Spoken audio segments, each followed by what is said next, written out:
going to move on to another piece of art from Norman and talk about this one. And I just love this one with the airplane and everything. But I would like for you to talk about, first of all, what the title of this one is. Hopefully this one's got a title, unlike the Quagmire series over there. And but, you know, where did this one come from, and how does this relate to your life, and how does it overlap and process with the other things we've talked about? Well, the title is Blindly Flying, Having Never Flown. So that's somewhat of an ambiguous title.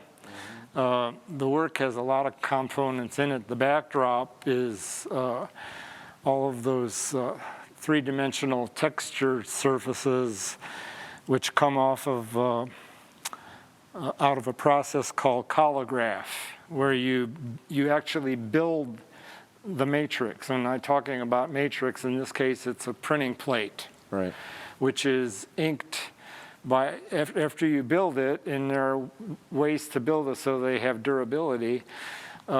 You ink it and subject it to extreme pressure on an etching press, so that you can get the color off the plate, because the color is applied to that plate in sequences. In this case, three-color process: a yellow, a blue, and a red. And when you put them all together, they give you the full color. So that's the backdrop of this piece, along with assembled elements like the horsetails, which are the vegetation elements that look a little bit like bamboo. right. Horsetails, as I found out, they're a very ancient plant, and they're indigenous. I grew up with them in my hometown, Stickney, but I didn't realize that they're also all over the South. And one day when I was at the Highland Hardware in Atlanta, I saw a little bucket of them on the front stoop, and they were for sale. So I bought a little bucket and brought them up to Alpharetta and planted them on my property, and now they're all over the place. Oh, you're the one that started all those things. Well, it's not one of those plants that is not supposed to be here. Okay. Yeah, and it's not invasive. Okay, good. In fact, other plants try to invade it. And it does grow like bamboo, though. It gets under the ground and moves laterally under the ground and then comes up. Cool. So if you look at this, you'll see, for example, these surfaces up here and over here. That's the same plant sliced open with a razor blade or a mat knife, and then spread open, flattened out, and then glued. And then once it's all reasonably flat, and it's not totally flat because you can run your hand across it, you can waterproof it with a polymer, and then on top of the polymer, once it's good and dry, you put lacquer on it. And lacquer is waterproof, so your handmade plate can last a long time. These were printed in my basement studio with oil-based inks. That's about the largest sheet I could run through my particular printing press. So it was a very challenging thing to do. That was the basis for what came later, which was the handmade paper and the airplane. Now, the handmade paper is interesting because I got involved in paper making once I moved to Atlanta, and a colleague of mine who's no longer alive, who studied at the Cranbrook Academy, had told me about a gentleman by the name of Lawrence Barker, who was up at Cranbrook. And I came to find out later that Lawrence Barker, amongst a good handful of other paper makers, had tried to rekindle and revitalize papermaking in America. Now, papermaking in Europe is a long-standing tradition. So anyway, one day I was looking at this book that was published by the Library of Congress, and it said papermaking on it. I opened it up, and I saw some close-up photographs of what would appear to be a laid papermaking mold. And I said, that looks really interesting. Maybe I'll try that. So I made my first mold, which was a circle. And what I want to emphasize here is that sometimes when you're learning and you're creating, you don't have to go to school. Right. you can just do something because you're interested in it. And if you're interested enough in it, you can excel in it and you can get good at it. So I have a number of molds that I've made, both laid paper molds and woven paper molds that I use for my handmade paper. And once you get involved in paper making, you can do all kinds of interesting things with it. If you have equipment, you don't even have to have all that equipment to do it either. You can make handmade paper in your kitchen if you want to, and if you're careful, you can just come up with some pretty interesting results. So that sounds cool. So if you take ownership of wanting to know something, then you can find a way to make it happen. Anything. I can work woodworking equipment, and I've never had a lesson in my life. You know, I may not be the best there is when it comes to some of the individuals who practice it and make furniture every day and are doing that all the time. But I'm pretty damn good at it. I've made a French bateau that was out of this world. And I also built the wood shop that I make my sculpture in and do my woodworking. And I also built a barn for a horse that my late wife had. And I had help on that, of course. I didn't do it single-handedly. Now, with regard to the airplane, going back to my childhood days, maybe my teenage days, pre-teenage days, I had an uncle who was a very interesting man. He was an administrator for the not the Commonwealth Edison, for, I forget the name of the company now. I'll think of it in a minute. But he had a good voice. He sang in the church choir. He also played piano, classical piano, and he had a very, very wonderful classical music collection in his home. And he was always very good to me, and you know, he offered all kinds of things to me, introduced me to different composers and that sort of thing. But one of the more interesting things that he did for me is he would take me on these weekend field trips. One was a field trip to the Glenview-Avon Air Station north of Chicago in Glenview, Illinois, where his son, who was an avid model maker, along with some of his friends, would make these models and they would compete with the models that they spent so much time working on, mostly in what they call dogfight contests, where they would get into this big circle area and they would fly the airplanes using control wires.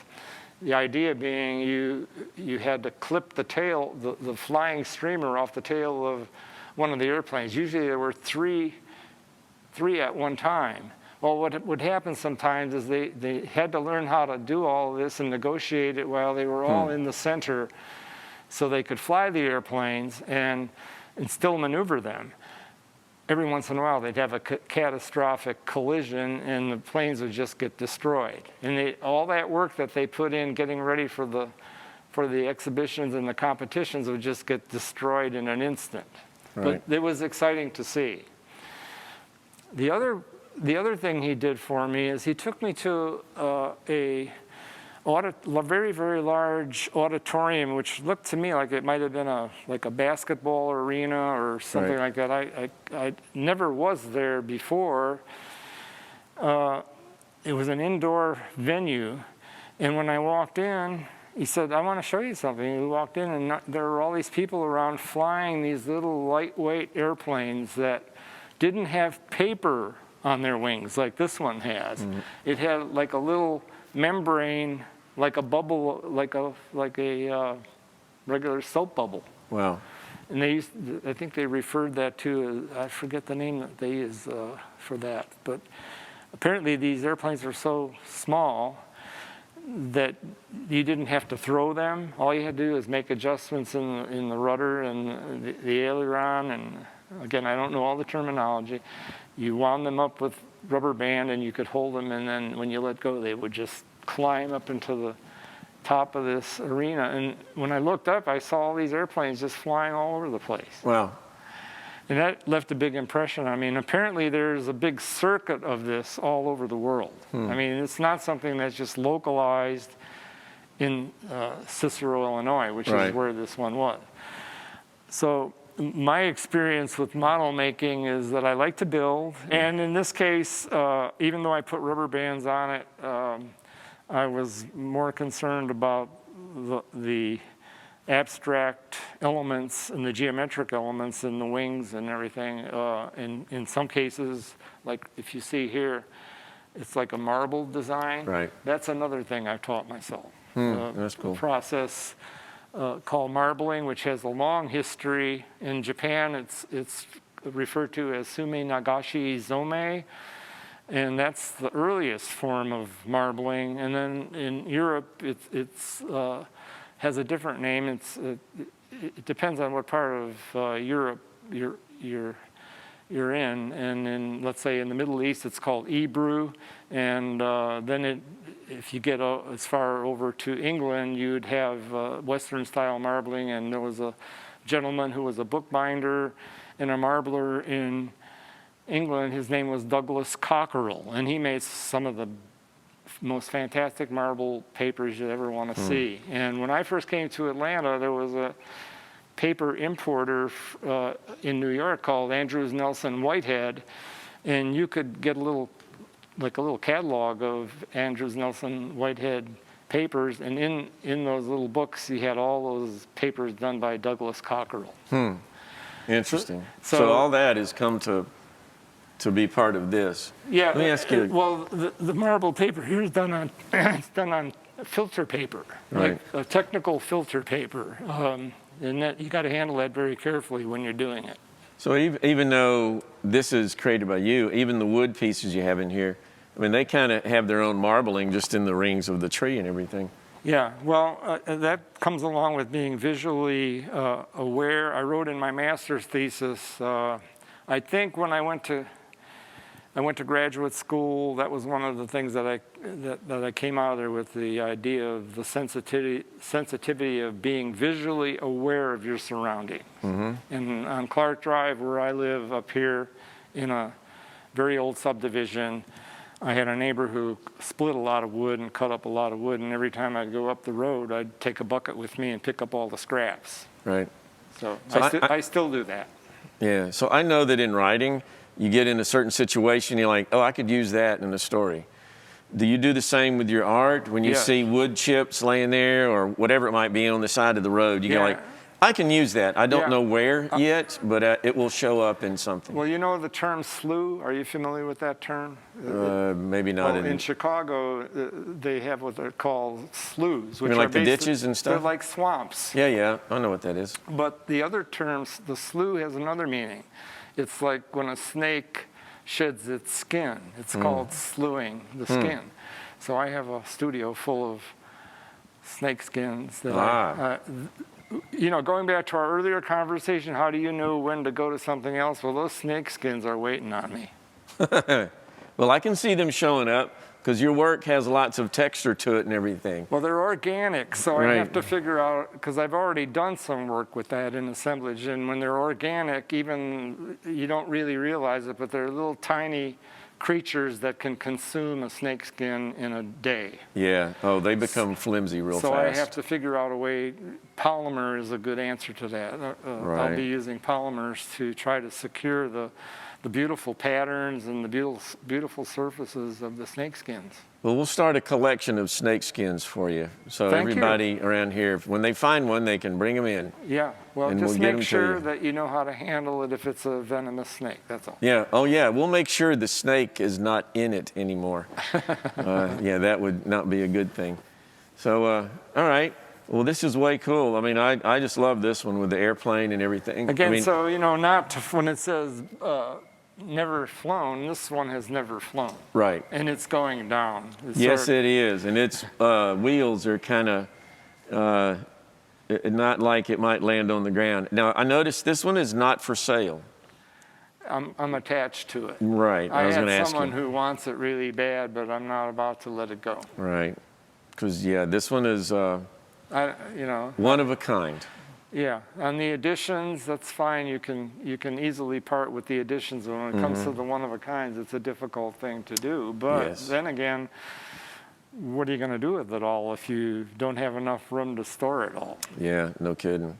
Well, that's why we have art centers and exhibit spaces, so you can bring it all up here and let everybody see it. A wonderful opportunity for me. Yeah. Well, this is an amazing place, and so we're really glad that your stuff is here. There's one other element in there that's not that prevalent, and that's the copper wire. Oh yeah. That's the rosin-coated wire that you usually find in a motor that's dead or something. Mm-hmm. I don't know how many motors that they have now that are wrapped with, the armatures are wrapped with copper wire, but I have a fairly good collection of old wire, and I just unravel it as I need it and use it in my work. So we never know what's going to show up in one of your pieces. It's kind of like, okay, I've seen that. I've seen all of these things in separate, but I've never seen them all in one piece of work. Yeah, so that's good. And I don't even know, the one I told you about earlier, I don't even know if I mentioned it in this interview, the linoleum block print that I'm about to start. Mm-hmm. It's already transformed. It started with a photograph, because I take a lot of photographs. I took the photograph, I printed it out with an inkjet printer, I collaged it and mounted it very carefully, and then the other day I laid a Mylar sheet over it and took a waterproof marker and did a trace over that collage. And the trace was already taking liberties, because when you're mark making and drawing, you're free. You can be free to do whatever you want. If you're trying to render, you can still be free. In other words, if I tried to do a portrait of you, I would have to, I would probably bemoan the idea of, am I going to please him? Am I going to get it accurate? Am I going to get it right? Is he going to be happy or not? Right.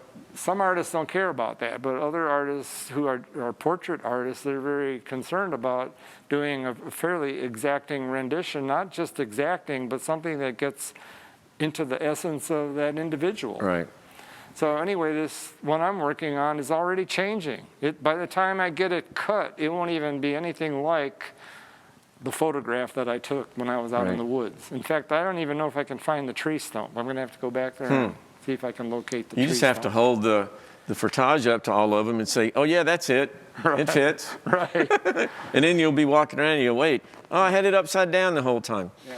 So, no, this is cool. I really like this one a lot. This brings back memories of my childhood and stuff. Well, I'm glad. I'm glad you're reacting to it that way. Yeah. That's good. Good things. So we're going to move on and look at some more art of Norman Wagner and see what else he has to say about things.